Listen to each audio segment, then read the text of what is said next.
Today marks 1659 day of the lessons, day reflections, and today was reflecting on packaging. What I mean by packaging, what I mean by packaging is that so many bad, terrible things is packaged as good thing. And today we'll share why good people end up in bad places, why good people end up in bad places. Is that the sinful deeds, bad, terrible things are packaged by people who want to really confuse people, and a lot of times, and I started to think about it because I got a message from a salesperson, and I know what he's doing. I have been around, and it's interesting because the person shares what they're doing in a way that is very confusing, very vague, and sometimes it looks that it's triggering to really learn more about it, even though that you know that that is a packaged. And when you know exactly what they're doing, you know that this is not what you need. And I think that it's very, very common when people who are lobbyists in their niche of their things that they're doing, they are packaging things as a good things. Even smoking, people who actually study smoking, and they purposely put smoking into movies to look as macho, so look as or look into this person is smoking, and that was a great marketing stunt to put smoking into movies, though people could see is as a good thing. And I think that there's so many things, incredible things. I don't want to go to politics as well, but just mention one thing. But even into random things, is people picking putting packaging that actually sounds that pretty good. Like is um reproductive healthcare, abortion, reproductive healthcare. And it seems that the healthcare, even though that people could question it, and I will not go to debates, but just people always looking how to package things.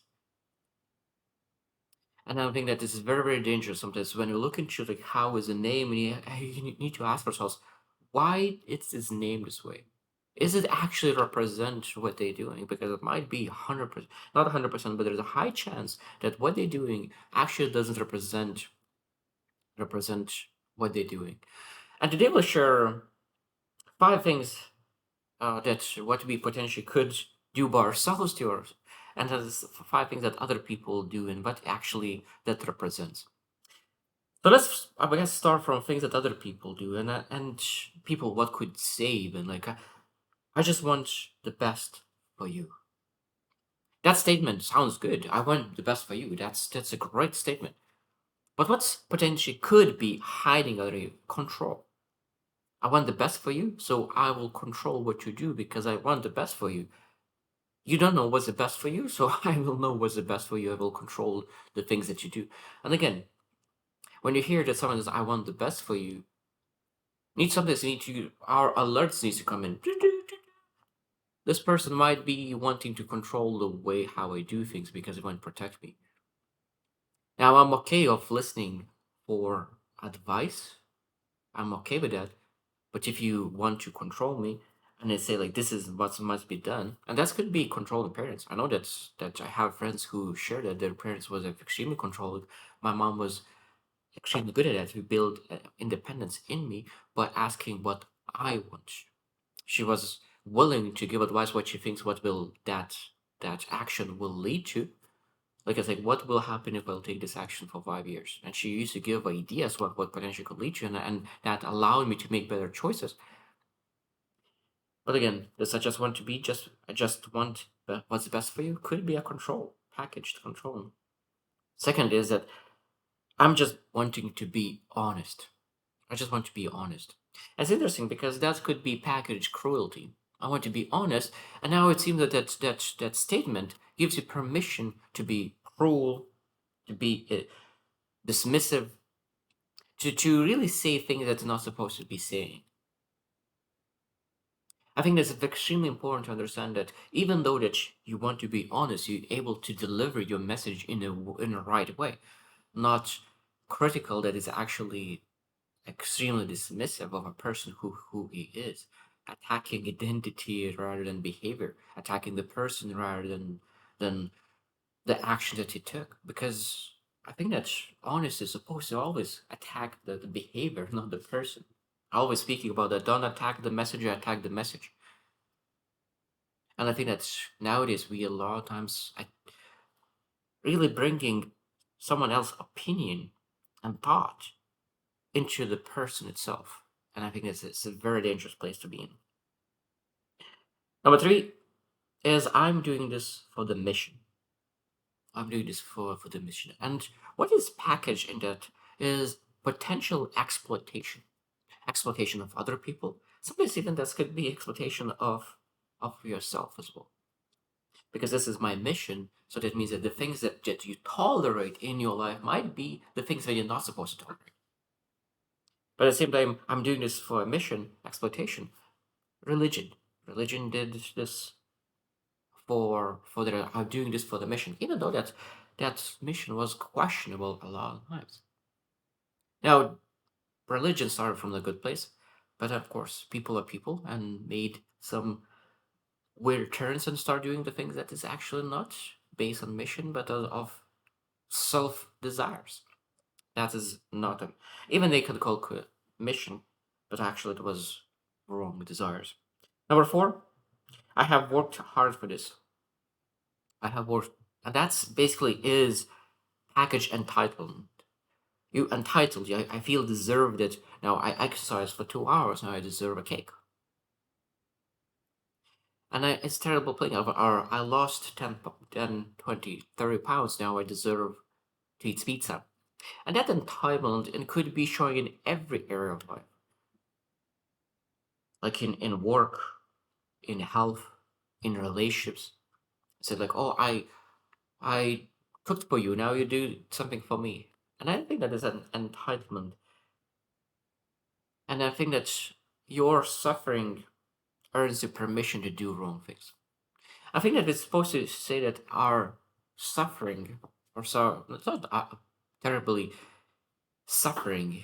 Something is just trade-offs that you need to make, and those trade-offs doesn't give us permission to do terrible things. It's just supposed to give us permission to be proud of ourselves that we're doing the right thing no matter what's going on in our lives, and giving permission to do even more good things. And last one, number five, that I want to mention from those are I'm protecting them.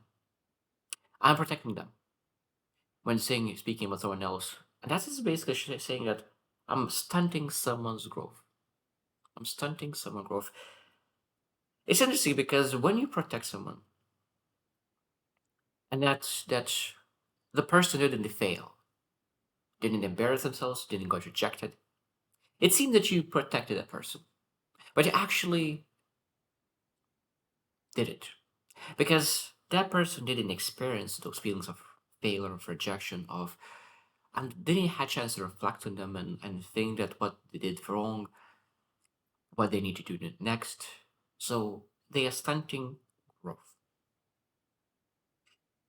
It says that if you really look into 5 years from now, and one way is not doing anything and living comfortably, not doing anything but just living comfortably, and the other way is going and failing and failing and failing, and those two people potentially could be almost in exactly the same spot. Maybe this one even who is living in comfort, maybe even a little bit, most likely will be a little bit higher than the person who tried so many things.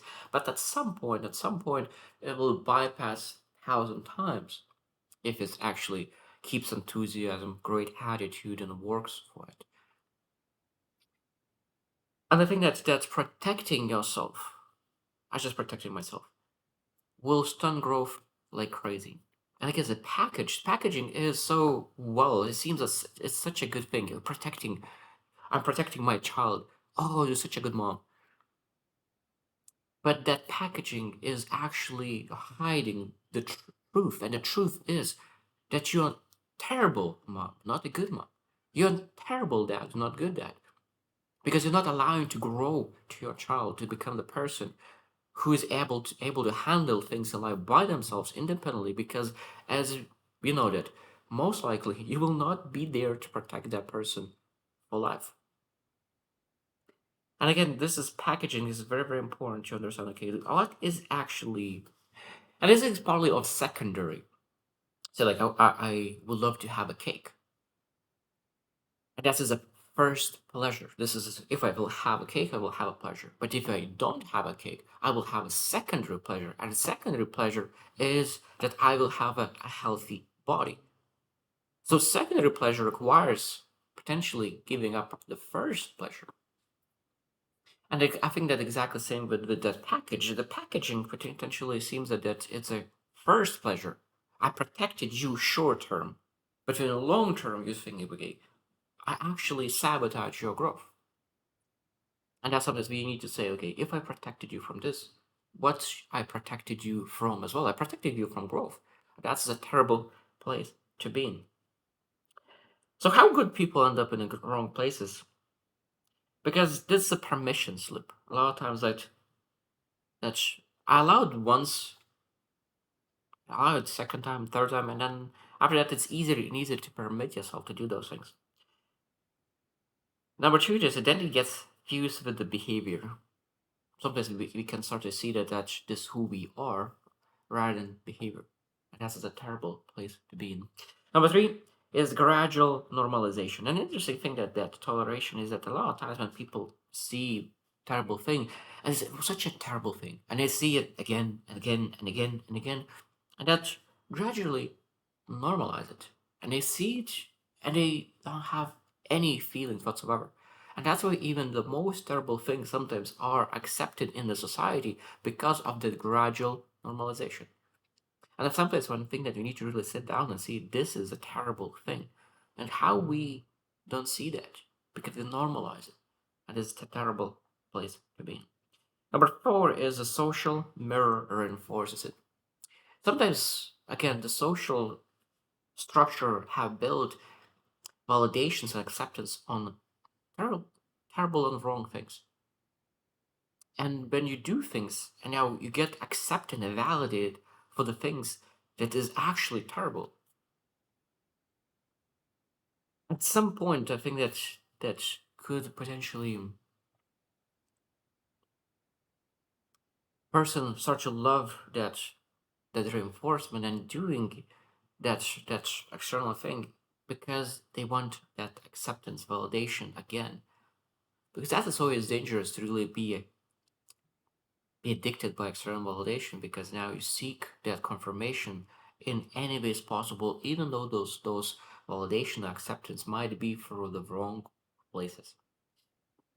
And number five is the benefits feel like confirmation. And I think that again, this is social mirror and the benefits confirmation is always work together because when you see that social mirror is that other people do the same thing, and I just misplace it. Social mirror is that other people do the same thing, and now you doing that the same thing, it seems normal. But now when you think about that, benefits feel for confirmation is that if you get praise and status because of what you're doing in a society that actually are skewed morals in their life, that moment you might be struggling because now you get praised, confirmed for the things that actually is not who you are. And I think that's again, every single person is supposed to sit down and spend some time in solitude to understand who they truly are, accept themselves, validate themselves, enjoy themselves, and be praised by themselves for the things that they do. And now that external validation becomes just additional, not necessary. Because when you are in that stage where you're able to do what's authentic to you, for you, not for everyone else. That is a massive power, and I think is lacking at the moment because people really want to be part of or in the attention, be validated, and I think that's a dangerous place to be in because people get normalizing things, the things that we're not supposed to normalize. So today I was a little bit more thoughtful because this topic is very specific. I just thought about it. But I think I will need to speak about it in the future a little bit more when I'll reflect on it a little bit more because that packaging that I started today is such an interesting thing because so many things are packaged in one way, but when you look into underneath of the packaging, you realize that inside there is not what was on the package, and I think that's a great place to be and to realize that there is not necessarily what is a package, what is a name, not necessarily what it actually means. And being able to really start to see that, I think that's a great place to be in. So I hope you choose to win and see you tomorrow.